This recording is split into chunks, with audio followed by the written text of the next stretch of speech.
శుభములు కూర్చి స్వామికి నేడు, శుభములు కూర్చి స్వామికి నేడు, సేవలు చేయ వేళాయరండి, సేవలు చేయ వేళాయరండి. మనసార దరి చేరు ఆరేడు మన తోడు, మనసార దరి చేరు ఆరేడు మన తోడు. జాగును వీడి వేడగరండి, జాగును వీడి వేడగరండి. ఈనాటి యొక్క దివ్య బలి పూజలో ప్రత్యేక విధముగా మన ప్రతి అవసరాన్ని దేవాతి దేవునికి సమర్పిస్తూ ప్రార్థన చేద్దాం. మన కన్నీళ్లు తొడవబడాలని, సంతోషముతో నింపబడి సమాధానము కలిగి జీవించాలని, యేసయ్యను అనుసరించున్నటువంటి మాధుర్యము మనమందరము అనుభవించి ఆయన ఇచ్చేటువంటి బహుమానమును పొందినట్లుగా ఈ యొక్క దివ్య బలి పూజలో ప్రార్థన చేద్దాం. పితా పుత్ర పవిత్ర ఆత్మ నామమున ఆమేన్. మన ప్రభు అయిన యేసుక్రీస్తు కృపా, సర్వేశ్వరుని ప్రేమ, పవిత్ర ఆత్మ సహవాసము మీ అందరితో ఉండునుగాక. మీ ఆత్మతో ఉండునుగాక. ప్రేమైనటువంటి దేవుని బిడ్డలారా, ఈ యొక్క పరమ పవిత్ర విందును యోగ్యరీతిగా కొనియాడి నిమిత్తము మనము చేసినటువంటి పాపములను తప్పిదములను ఒప్పుకుంటూ ప్రభు సన్నిధిలో పాపమన్నింపును క్షమాపణను అడిగి వేడుకుందాం. సర్వశక్తి గల సర్వేశ్వరుని చెంతను, సహోదరి సహోదరులారా, మీ చెంతను నా పాపములను ఒప్పుకొనుచున్నాను. ఏలైనా తలంపు చేతను, వాక్కు చేతను, క్రియల చేతను, అశ్రద్ధ చేతను బహు పాపములు చేసి తిని, ఇది నా తప్పు, ఇది నా తప్పు, ఇది నా గొప్ప తప్పు. అందుచేత నిత్య కన్యక అయిన పరిశుద్ధ మరియ మాతను, సకల దూతలను, పునీతులను, సహోదరి సహోదరులారా, మిమ్మును నా కొరకు మన కర్త అయిన సర్వేశ్వరుని ప్రార్థింపవలనని బ్రతిమాలుచున్నాను. సర్వశక్తి గల సర్వేశ్వరుడు మనకు దయచూపి మన పాపములను మన్నించి మనలను నిత్య జీవితమునకు చేర్చుదురుగాక. ఆమేన్. ప్రభువా దయచూపుము, ప్రభువా దయచూపుము. క్రీస్తువా దయచూపుము, క్రీస్తువా దయచూపుము. ప్రభువా దయచూపుము. ప్రభువా దయచూపుము. తల్లి అయినటువంటి శ్రీ సభతో కలిసి మనమందరము నేడు పునీత సిలువ బెనెడిక్త తెరేజా, ఈమె కన్యకయై వేదసాక్షిగా యేసయ్య కొరకు జీవించినటువంటి జీవితము జ్ఞాపకం చేసుకుందాం.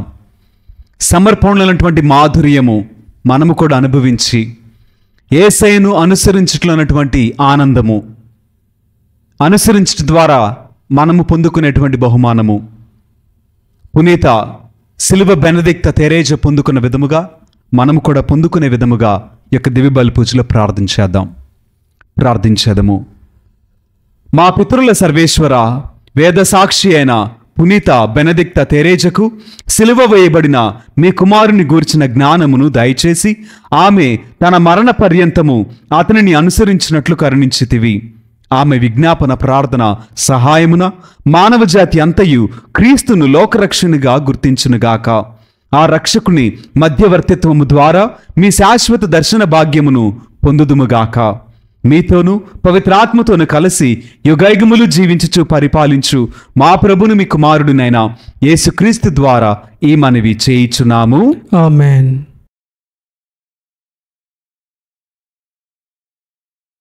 మొదటి పట్టణము నెహెమ్యా 2వ అధ్యాయము 1వ వచనం నుండి 3వ వచనం వరకు, 3వ అధ్యాయము 1వ వచనం నుండి 3వ వచనము 6, 7 వచనములు.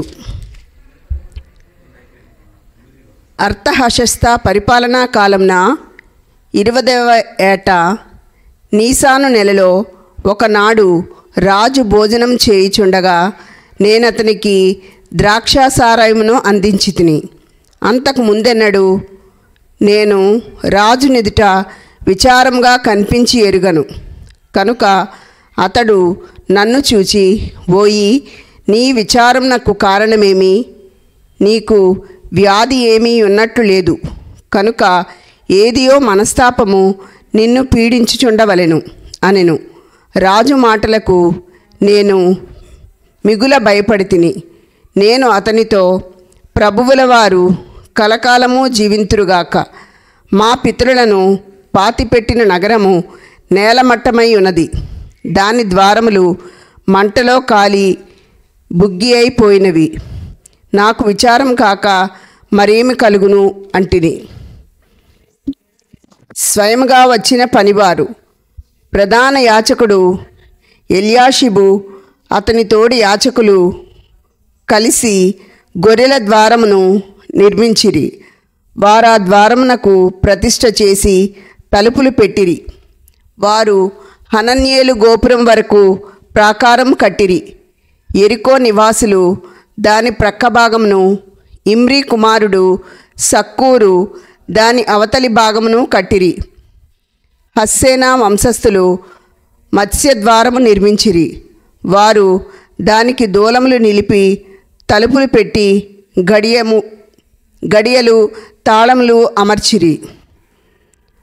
పాసేయా కుమారుడు యోయూదా బెసోద్యా కుమారుడు మెషుల్లాము ప్రాతద్వారమును పునర్నిర్మించిరి. వారు దానికి దూలములు నిలిపి తలుపులు పెట్టి గడియలు తాళములు అమర్చిరి. దాని ప్రక్కభాగమును పశ్చిమ యూఫ్రటీస్ రాష్ట్ర పాలకుని భవనం వరకు నిర్మించిన వారు గిబియోనీయుడు మెలట్యా, మెరోనోతుకు చెందిన యాదోను, గిబ్యోను, మిస్పా పట్టణ పౌరులు. ఇది ఏలిన వారి వాక్కు. సర్వేశ్వరునికి వందనము. నీ వాక్కు జీవవాక్కు, స్వీకరించెదా దేవా. నీ వాక్కు ప్రేమవాక్కు, ఆలకించెదా దేవా. నీ బాటలోనే నడిచెదా, నీ ప్రేమలో జీవించెదా. మధురం నీ వాక్కు, మధురం మధురం నీ జీవవాక్కు, మధురం మధురం నీ వాక్కు, మధురం మధురం నీ జీవవాక్కు. నీ వాక్కు జీవవాక్కు, నీ వాక్కు ప్రేమవాక్కు. ప్రభువు మీతో ఉందురుగాక. మీ ఆత్మతో అందరుగాక. పునీత మత్తయి గారు రాసిన సువిశేషంలోని భాగము ప్రభువా మీకు మహిమ కలుగునుగాక. 16వ అధ్యాయము పరిశుద్ధ వచనములు 24 నుండి 28 వరకు వాక్యము.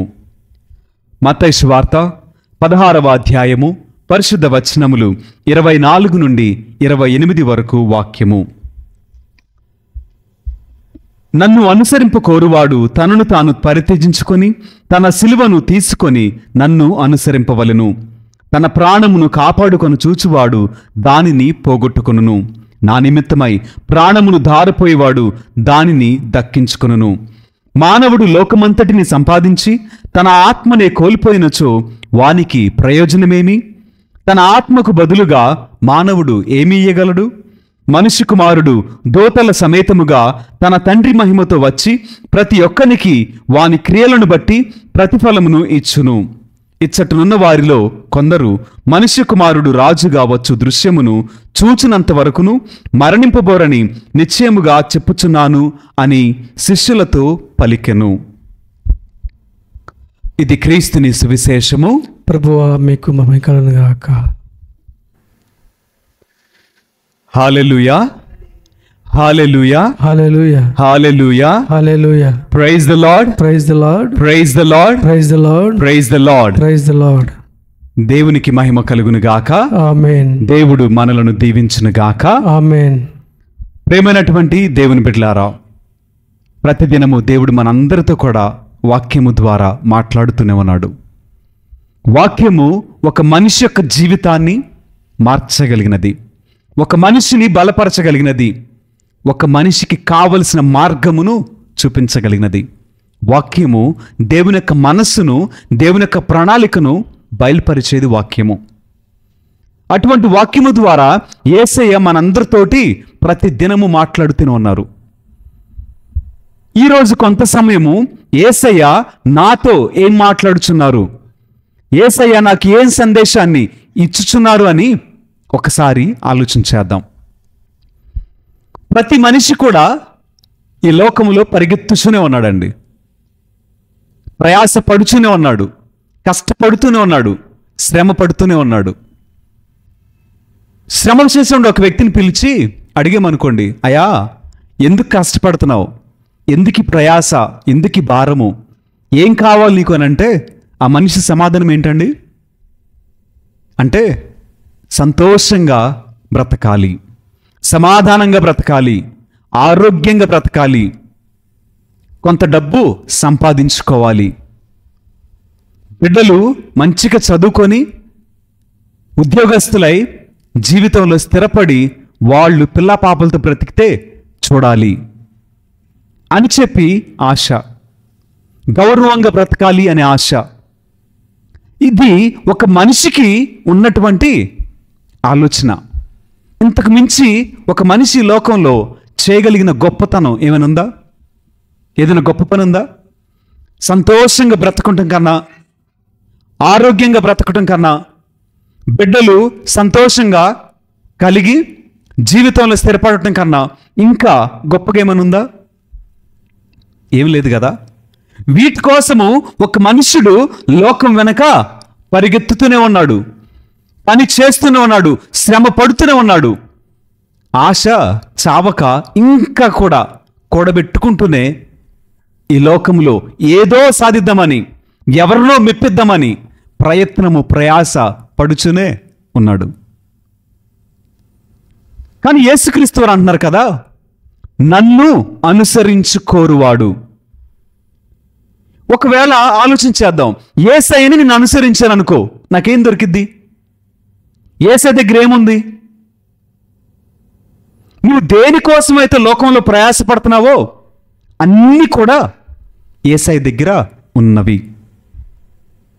సమాధానం కావాలా, ఆనందం కావాలా, ఆరోగ్యం కావాలా, భవిష్యత్తు కావాలా, ఆస్తిపాస్తులు కావాలా, సిరి సంపదలు కావాలా, నీకేం కావాలి? నీ ప్రయాస ఏదైనా కావచ్చు, వాటిని ఇవ్వగలిగినటువంటి దేవుడు నజరేయుడైనటువంటి యేసుక్రీస్తు వారు. ఆయనను అనుసరిస్తే చాలు. నువ్వు దేనికోసమైతే వెతుకుతున్నావో అది ఆయన వద్ద మాత్రమే లభించిద్ది.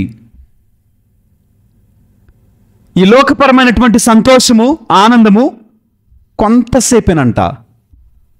ఉదాహరణకి అన్నం తింటున్నావు అనుకోండి, చికెన్ బిర్యానీ తింటున్నావు, ఆ తినేటువంటి సంతోషం ఎంతసేపు ఉంటుంది ఒక మనిషికి? మహా అయితే 1 గంట ఉంటుందా? 2 గంటలు ఉంటుందా? అర్ధ గంట కూడా ఉండదండి. ఎందుకంటే తినేటువంటి ఆహారము నాలుక మీద ఉన్నప్పుడు మాత్రమే రుచి.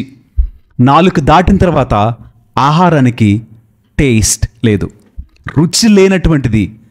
నాలుక మీద ఉన్నంత కాలం మాత్రమే ఆహారము నీకు రుచి అనిపించింది, నాలుక తర్వాత ఆహారానికి రుచి లేదు. కానీ నాలుక మీద ఉన్నప్పుడు కలిగేటువంటి భావన, ఓ నేను బిర్యానీ తిన్నాను కదా అనేటువంటి ఒక మాయలో నువ్వు ఉండిపోతావు తప్ప అది నిజం కాదు. గమనించండి, సాల్ట్ తీసుకోండి, సాల్ట్ చేతులు పట్టుకోండి, తెలీదు. నాలుక మీద వేసుకుంటేనే ఉపదనం తెలిసిద్ది. నాలుక టచ్ అవ్వకపోతే నీకు ఉపదనం తెలీదు. అంటే ఇక్కడ నేనేం చెప్పాలనుకుంటున్నానంటే, ఈ లోకంలో నీ ప్రయాస అంతా కూడా కొంతసేపే, కొన్ని నిమిషాలే తప్ప అంతకుమించి లేదు. శాశ్వతమైనటువంటి సంతోషము, శాశ్వతమైనటువంటి ఆనందము, సమాధానము, నెమ్మది ఒక్కరి దగ్గర దొరుకుతుంది. అది యేసయ్య దగ్గర. అది నీవు పొందుకోవాలని ఆశపడితే ఏం చేయాలి? ఆయనను అనుసరించాలి, ఆయనతో పాటు నడవాలి, ఆయన వెనక నడవాలి. ఆయన చూపిన మార్గంలో నడిస్తే నీకు ఇవన్నీ కూడా దొరుకుతాయండి. ఇది లోక సంబంధంగా.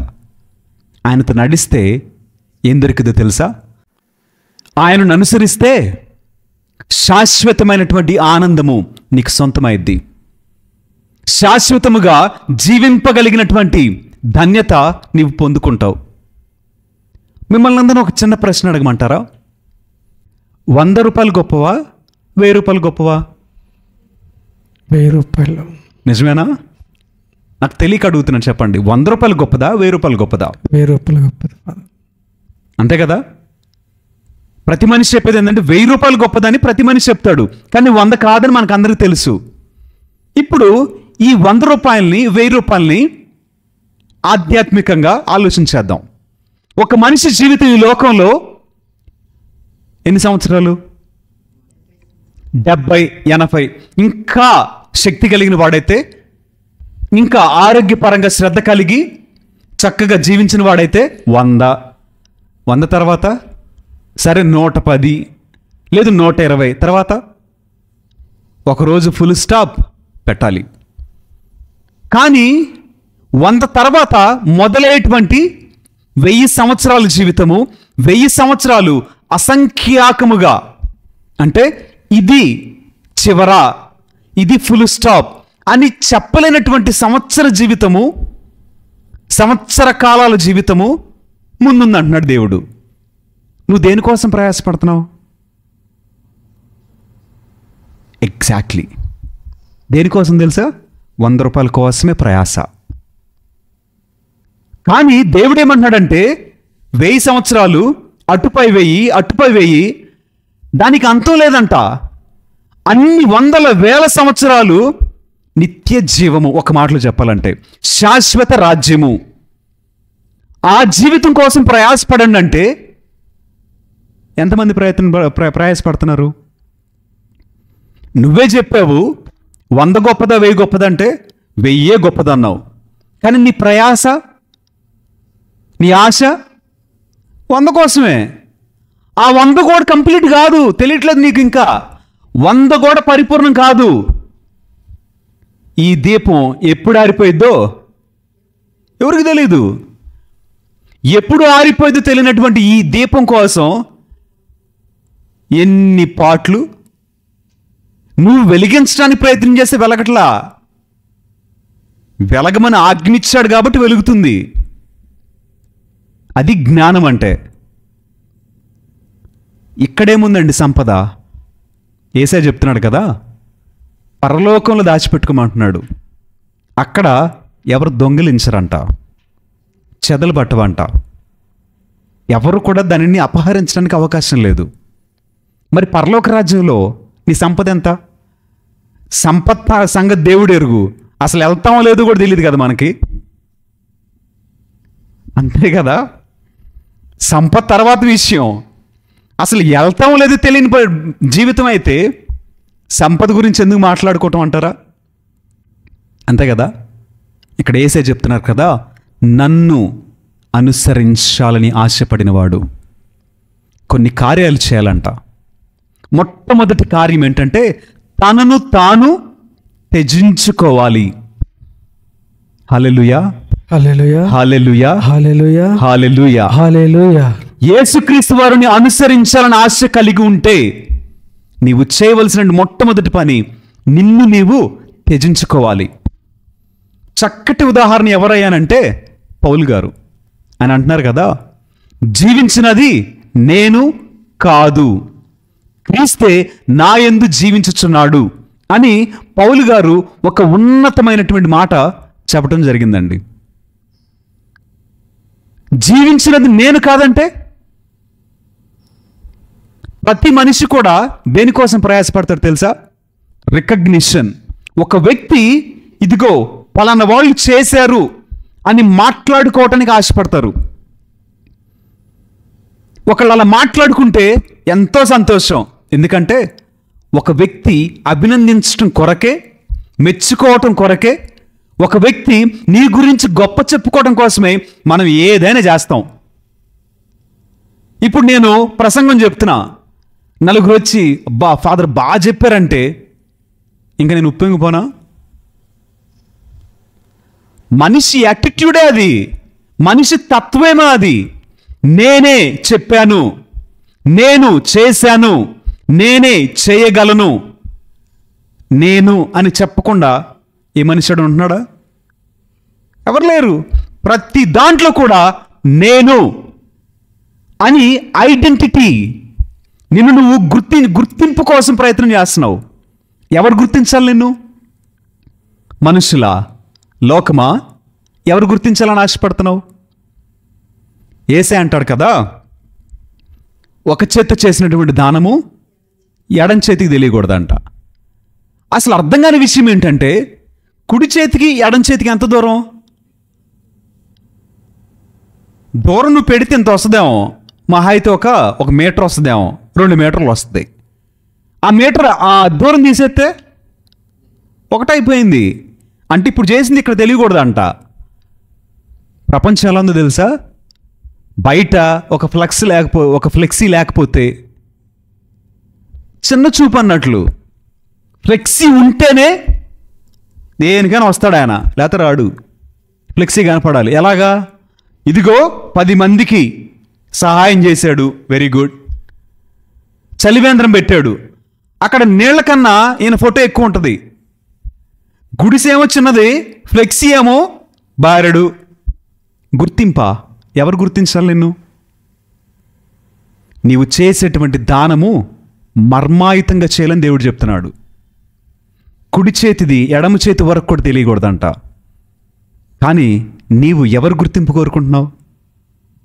కానీ యేసే అంటున్నాడు కదా, తనను తాను త్యజించుకుని వాడే మొదటిగా.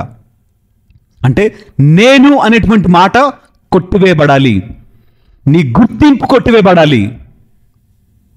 ఇష్టపడతావా? గుర్తింపు కొట్టివేయబడతాం అంటే ఏంటో తెలుసా అండి? ఉదాహరణకి, నేను ఇంటికి వెళ్ళాలనుకున్నా, నిర్ణయం ఎవరు తీసుకుంటారు? నిర్ణయం ఎవరిది? నేనే తీసుకుంటా. అన్నం తినాలనుకుంటా, నిర్ణయం ఎవరిది? నాదే. ఏదైనా పని చేద్దాం అనుకుంటా, నిర్ణయం నాదే. ఏదైనా కొనాలనుకుంటా, నిర్ణయం నాదే. ఎందుకు? నిర్ణయించుకునేది నేను. ఇది నా జీవితం, నా ఇష్టం, నాకు నచ్చినట్లు చేసే అధికారం నేను కలిగి ఉన్నాను కాబట్టి నేను అనేటువంటి మాట చెప్తా. కానీ పౌలు గారు అంటున్నారు కదా, జీవించేది నేను కాదు, క్రీస్తే నా యందు జీవించున్నాడు. అంటే పౌలు అనేటువంటి ఒక వ్యక్తి, ఒక విశ్వాసి దేవుని బానిసగా మార్చబడ్డాడు. దేవుని కొరకైన జీవితాన్ని ప్రారంభించడం మొదలుపెట్టాడు. అంటే ఇప్పుడు పౌలు అనేటువంటి వ్యక్తి ఒక బానిస అయితే ఆయన యజమానుడు యేసయ్య. ఇప్పుడు ఈ బానిస అనేటువంటి పౌలు గారి గురించి నిర్ణయం ఎవరిది? ఆయన యజమానుడిది నిర్ణయం. ఏంటి? ఒక పని చేయాలి. ఎవరు చెప్తారు పని? ఇదిగో తన యజమానుడు పౌలు గారికి ఒక పని ఇచ్చాడు. అన్యులకు సువార్త ప్రకటించాలని ఒక పని చెప్పారు. పని చేశాడా చేయలేదా? చేశాడు. ఎందుకు? జీవించేది పౌలు గారు కాదు, నేను చెయ్యను అంటానికి. పౌలు గారికి నిర్ణయం లేదు, ఆయన జీవితాన్ని బట్టి ఆయనకు అధికారం లేదు, ఆయన ఇష్టం కాదు, ఆయనకు నచ్చింది చేయటానికి కాదు. సమస్తము కూడా తన యజమానుడైనటువంటి యేసయ్యదే నిర్ణయం. చూడండి, పౌలు గారు అంత మహాభక్తుడు చెప్పినటువంటి మాట, యేసయ్య నిర్ణయం నీదేనయ్యా, నువ్వు కూర్చోమంటే కూర్చుంటా, చేయమంటే చేస్తా, ఇప్పుడు చనిపోమంటే చనిపోతా. అన్నిటికీ కూడా సిద్ధమవటమేనండి త్యజించుకోవటం అంటే. మొదటిగా చెప్పినట్లు తనను తాను, ఈ త్యజించుకోవటంలో మొదటిగా గుర్తింపును వదిలిపెట్టాలి, అధికారమునకు లోబడాలి. రెండవది మరలా త్యజించుకోవటం అంటే ఇంక దేన్ని త్యజించుకోవాలి? నీకు కలిగినది, నీది అనుకున్నది విడిచిపెట్టాలి. నీకేం కలిగి ఉన్నావు అంటే, నేను అంటాను కదా, మా అమ్మ మా నాన్న అంట, మా అన్నయ్య మా తమ్ముడు అంటాను, మా పిల్లలని చెప్తాను. అంటే ఈ కుటుంబం ఎవరిది? నాది. మా నాన్న కొంత ఆస్తి ఇచ్చాడు, ఈ ఆస్తి ఎవరిది? నాది. త్యజించుకోవటం అంటే నీది అన్నది ఏదైనా సరే వదిలిపెట్టాలి. నీది నీకు అనుకున్నది ఏదైనా సరే విడిచిపెట్టాలి. అది వస్తువు కావచ్చు, అది స్థలం కావచ్చు, అది మనిషే కావచ్చు, నీవు మిక్కిలిగా ప్రేమించేటువంటి నీ ప్రేమే కావచ్చు, విడిచిపెట్టాలి అంతే. కారణం ఏంటో తెలుసా? నేను యేసయ్యను అనుసరించాలని ఆశపడ్డాను కాబట్టి దేనినైనా సరే త్యజించుటకు నేను సిద్ధపడ్డానని రుజువు చేసేటువంటి మార్గమే నాది, నాకున్నది అనేటువంటి దాన్ని విడిచిపెట్టడం. మొదటిగా నా గుర్తింపును వదిలిపెట్టాలి, అధికారమునకు లోబడాలి, నాది అన్నదానిని విడిచిపెట్టగలగాలి. విడిచిపెట్టుటలోనే నీవు దేవునికి అర్హమైనటువంటి విశ్వాసిగాను, దేవునికి అర్హమైనటువంటి ఆయన సేవకునిగాను, ఆయన బానిసగా పిలువబడతావు. ఒక చిన్న ప్రశ్న అడుగుదాం. అసలు యేసయ్యను అనుసరించడానికి ఆశ కలిగి ఉన్నావా? ఏం త్యజించావు యేసయ్య కోసం? ఏం త్యాగం చేయగలవు? 5 నిమిషాలు గుడికి ముందు రాగలవా? 5 నిమిషాలు ముందు రాగలవా? వచ్చిన అనుభవాలు ఎన్నున్నాయి నీకు? 5 నిమిషాలే. యేసయ్య దగ్గరికి 5 నిమిషాలు ముందు రాగలవా? ఎన్నిసార్లు వచ్చావు? సమాధానం ఏంటి? సమయం 5 నిమిషాలు ముందు రాలేనటువంటి మనము యేసయ్య నిజంగా అనుసరిస్తున్నామా? మనం మాట్లాడుకుంటేనండి యేసయ్య నిజంగా అనుసరిస్తున్నామో లేదో అనుకుంటే ఒక పెద్ద క్వశ్చన్ వచ్చేస్తుంది, అనుమానం వచ్చేస్తుంది. అనుసరించటం అంటే నలుగురు చూసి బైబిల్ పట్టుకుంటే వీళ్ళు క్రైస్తవులు అని చెప్పబట్టం కాదండి. మనసా వాచ కర్మణ నీ ఆశాంతము కూడా ఆయన రూపులోనికి మార్చబడాలి. మార్చబడటానికి నిన్ను నీవు ఆయనతోటి, ఆయన కోసం త్యజించుకోవాలి. త్యజించుకుంటే బహుమానము ఉన్నతము. మనము ఆలోచించేద్దాం. పౌలు గారి వలె మనలను మనం త్యజించుకొని యేసయ్యను అనుసరించడానికి ప్రయత్నించేద్దాం. దేవుడు మనలను దీవించునుగాక. ఆమేన్.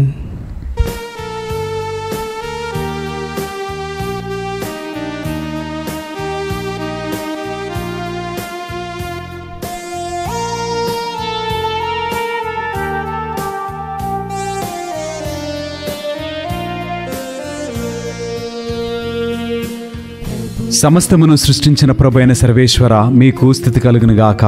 ఏలైనా మేము అర్పించి అప్పమును మీ ఉదారాత్మలను పొందితిమి. భూఫలమును మానవ శ్రమఫలమునని ఇది మాకు జీవాహారము కానున్నది.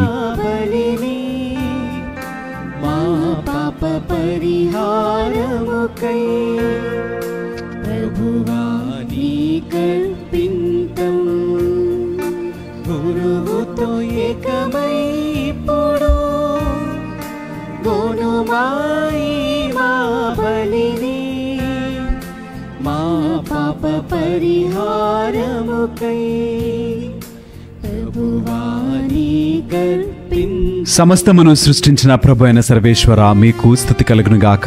ఎలైనా మేము అర్పించి ద్రాక్షరసమును మీ ఉదరాత్మలను పొందితిమి. ద్రాక్షరసమును మానవ శ్రమ ఫలమునని ఇది మాకు ఆధ్యాత్మిక పానము కానున్నది.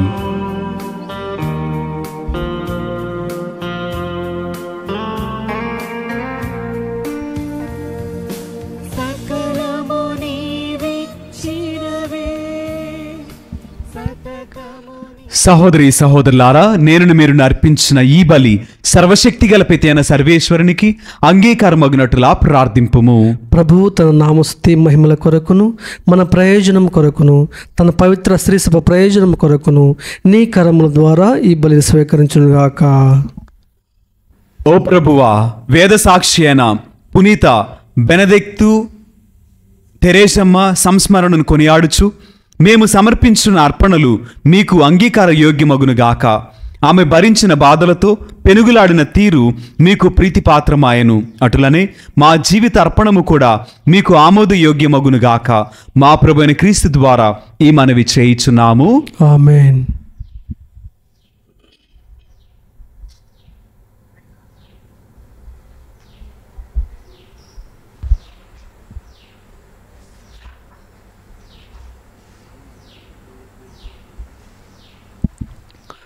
ప్రభువు మీతో ఉందిరుగాక. మీ ఆత్మతో ఉండునుగాక. మీ మనస్సులను ఉన్నతమునకు త్రిప్పుము. ప్రభువు వైపు త్రిప్పి ఉన్నాము. మన దేవుడైన ప్రభువునకు కృతజ్ఞత తెలుపుదము. వారికి కృతజ్ఞత తెలుపుట యుక్తము, న్యాయము. ప్రభు అయిన దేవ, పావన పిత, సర్వశక్తి గల నిత్య సర్వేశ్వర, మేము ఎల్లప్పుడూ నీ ఎచ్చటను మీకు కృతజ్ఞతా వందనములు మా ప్రభు అయిన క్రీస్తు ద్వారా చెల్లించుట యుక్తము, న్యాయము, ధర్మము, రక్షణదాయకము. మీ వాక్కు అయిన క్రీస్తు ద్వారా సమస్తమును సృష్టించితిరి. మమ్మను విమోచించుటకై మీరు పంపిన రక్షకుడు అతడే. అతడు పవిత్రాత్మ వలన శరీరము ధరించి కన్యక నుండి జన్మించెను. మీ చిత్తమును నెరవేర్చుచు మీకు పరిశుద్ధ ప్రజలను సంపాదించుచు అతడు తన హస్తములను చాచి సిలువపై శ్రమలను అనుభవించెను. ఇట్లు అతడు మరణపు సంఖ్యలను తెంచి ఉత్థానమును అనుగ్రహించెను. కనుక దేవదూతలతోనూ పునీతులతోనూ కలిసి ఏకస్వరముతో మీ మహిమను ప్రకటించుట ఎట్లనగా, దళాధిపతి అయిన సర్వేశ్వరుడు పవిత్రుడు, పవిత్రుడు, పవిత్రుడు, పరలోకమును భూలోకమును మీ మహిమతో నిండి ఉన్నవి. మహోన్నతమున హోసాన్న. ప్రభువు నామమున వేంచేసేవాడు ధన్యులు. మహోన్నతమున హోసాన్న. ఓ ప్రభువా, నీవు నిక్కముగా పవిత్రుడవు, సర్వ పవిత్రతకు ఊటయు నీవే. కనుక మీ పవిత్రాత్మ ద్వారా ఈ కానుకలను పరిశుద్ధపరచ ప్రతిమాలుచున్నాము. ఈ విధమున ఇవి మా కొరకు మా ప్రభు అయిన యేసు క్రీస్తు శరీర రక్తములు అగునుగాక. అతడు శిలువ శ్రమలకు తనను తాను ఇష్టపూర్తిగా అప్పగించుకొనినప్పుడు అప్పమునందుకొని కృతజ్ఞతా వందనములు చెప్పి స్తుతించి త్రుంచి శిష్యులకిచ్చు ఇట్లనెను, మీరందరూ దీనిని తీసుకుని భుజింపుము.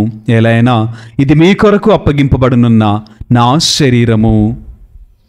ఓ నా ఏలినవారా, ఓ నా సర్వేశ్వరా,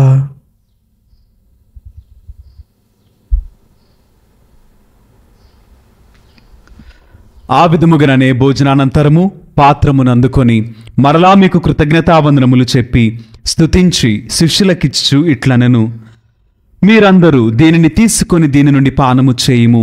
ఎలైనా ఇది నూతన నిత్య నిబంధన యొక్క నా రక్తపు పాత్రము. ఇది మీ కొరకును అనేకుల కొరకును పాప పరిహారమునకై ధారవేయబడును. దీనిని నా జ్ఞాపకార్థము చేయుము. ఓ నా ఏలినవారా, ఓ నా సర్వేశ్వరా.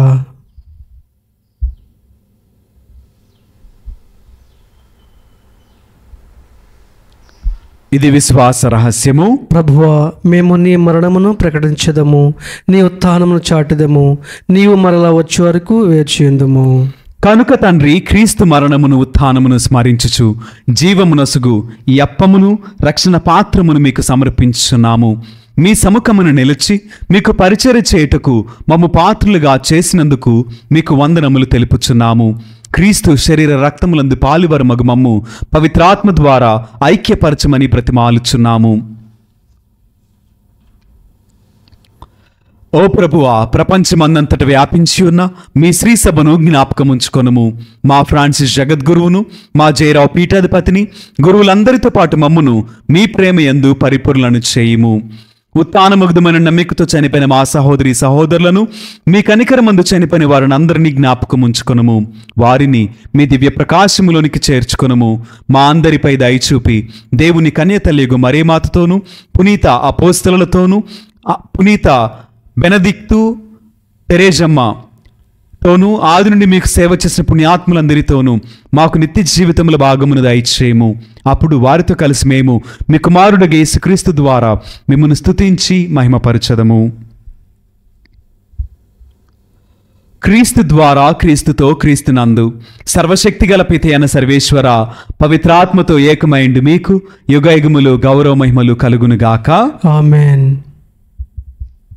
మన రక్షకుడిచ్చినటువంటి పరమోపదేశమును అనుసరించి ప్రార్థించుచు మన ప్రతి విన్నపమును, మన కుటుంబములను, మన కన్నిటిని, మన శోధనను, మన వేదనను దేవాతి దేవునికి తెలియచేస్తూ, దేవా మీ చిత్తములో మమ్మను ఆదుకొనండి, మాకు సహాయము చేయండి, మా కన్నిటిని తొడవమని, అయా నిత్య జీవితమునకై ప్రయాసపడుటకు మాకును జ్ఞానమును ఆత్మాభిషేకమును అనుగ్రహించమని దేవునికి ప్రార్థన చేద్దాం.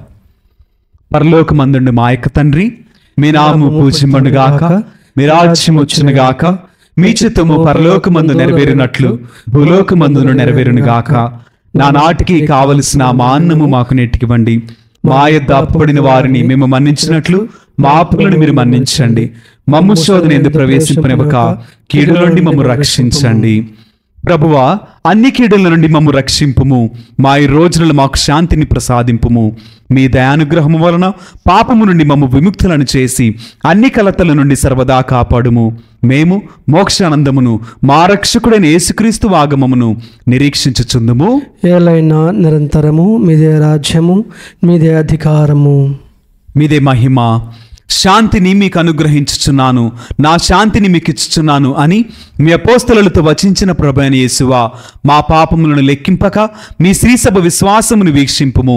మీ చిత్తము ప్రకారము మీ సభకు శాంతిని, ఐక్యమును అనుగ్రహింపుము. యుగయుగములు జీవించుచు పరిపాలించు ప్రభువా. ఆమేన్. ప్రభుని యొక్క శాంతి సమాధానములు ఎల్లప్పుడూ మీ అందరితో ఉండునుగాక. మీ ఆత్మతో ఉండునుగాక. ఒకరికొకరు సమాధానమును తెలుపుకొందము. సర్వేశ్వరుని గారి పిల్ల, లోక పాపములను పరిహరించు ప్రభువా, మాకు దయచూపుము.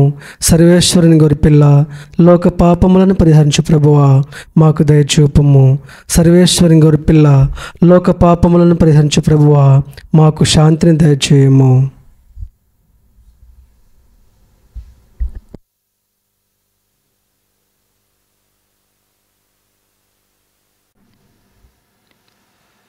ఇదిగో సర్వేశ్వరుని దివ్య గొర్రెపిల్ల, ఇదిగో లోకం యొక్క పాపములను పరిహరించిన యేసుక్రీస్తు ప్రభువు. ఈ ప్రేమ విందుకు పిలువబడిన మనమందరము ధన్యులము. ప్రభువా, నీవు నా ఇంట ప్రవేశించుటకు నేను ప్రార్థన కాను, కానీ నీ ఒక మాట పలికినను నా ఆత్మ స్వస్థత పొందుదును.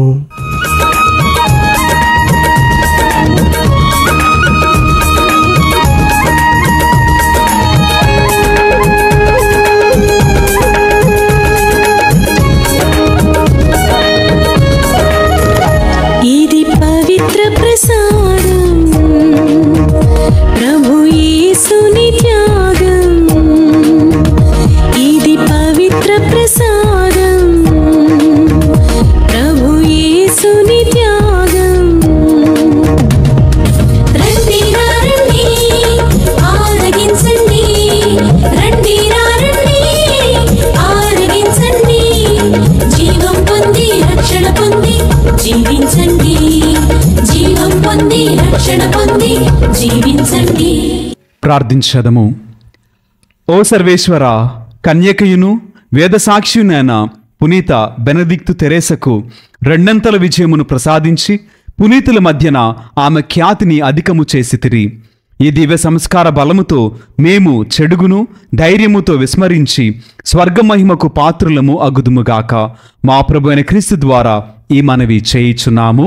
ఆమేన్. ప్రభువు మీతో ఉందిరుగాక. మీ ఆత్మతో ఉందురుగాక. సర్వశక్తిగల సర్వేశ్వరుడు పితా, పుత్ర, పవిత్ర ఆత్మ సదాకాలము మనలను దీవించి ఆశీర్వదించి కాపాడుదురుగాక. ఆమేన్. పూజ సమాప్తమైనది. వెళ్ళి దేవుని ప్రేమలో సేవలో జీవించదము. సర్వేశ్వరునికి వందనములు.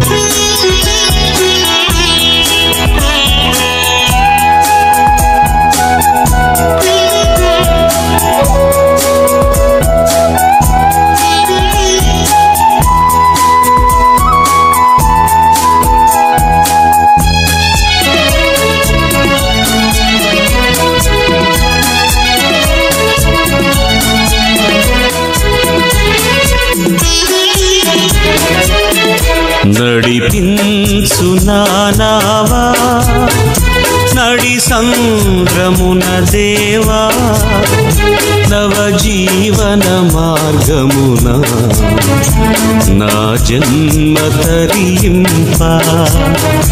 నడిపించు నానావా